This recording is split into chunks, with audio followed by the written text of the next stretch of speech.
Ako si Angeli Foronda. Siyak ni Carmen Kubsilin Pangat. Ako si Catherine ni Ekid Dumigyay. Ako si Riza. I am Enchi Bisqueda.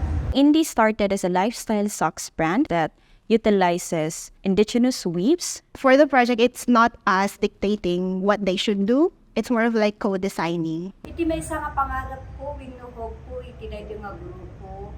Kaslangay nga may kan, iti tonggal parent nga, ang trabaho na nga kapapaihan, iti trabaho. Ada ti pagtrabahuan, ada ti pagtrabahuan mi iti everyday. Kasi through this project na to, kung may sarili ka lang na makina, pwede mong gawin na nasa bahay ka lang, na alagaan mo yung mga anak mo. At the same time, nakakagawa ka rin ng projects.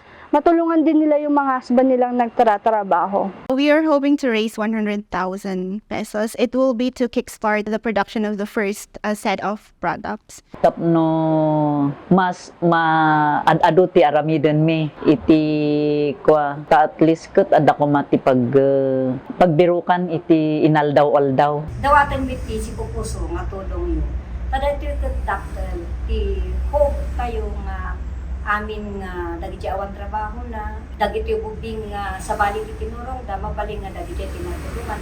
In-invite ko po kayo na kakayusin po yung product namin para marami po kami matulungan na mananakit na individual. We would want also the world to know na weaving and sewing can be part of an enterprise that can help the community to grow better and thrive into the world.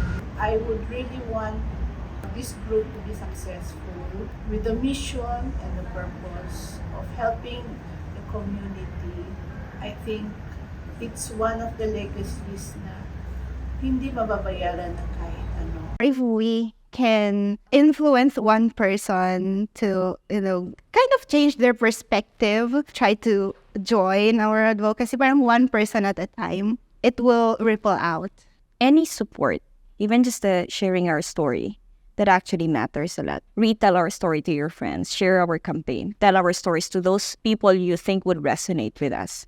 So that's already a big help for us because really, when more people learn of the story, then action can happen.